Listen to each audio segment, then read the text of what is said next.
Hey guys, welcome to Freelancer Web Guru channel. In this video tutorial, we are going to fix the issue error establishing database connection in WordPress. This is a common problem that many new users face right after installing WordPress. So don't worry, I will guide you step by step on how to fix this issue. Right?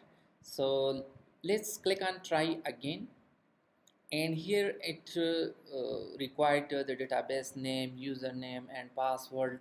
If you still leave and this field empty and click on submit, so you will pass the error establishing a database connection error.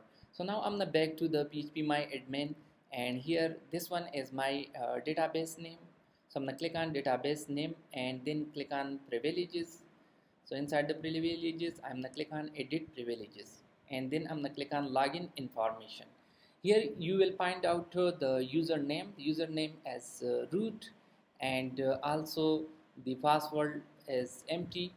All right, and look into here, this one as my database name. Right, so from here I'm gonna copy this database name and back to the site. Click on try again. Here I'm gonna put the database name. Right, and then I'm gonna put the username, and this username you will find out here root. So I'm gonna copy this root and back to the site and paste here the username root. Now I'm gonna remove the password. If you look into the php my admin, here you will see there is no password, so I'm gonna leave the password field to be empty.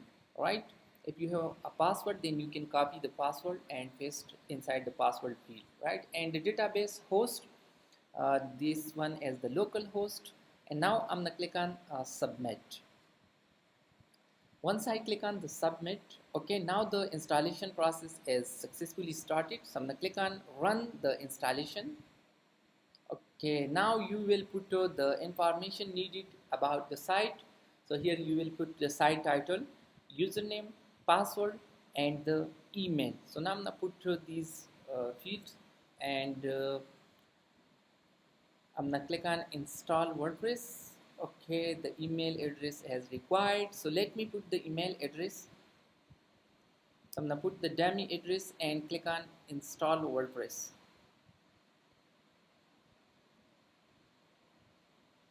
Great, now the WordPress is successfully installed on our local server.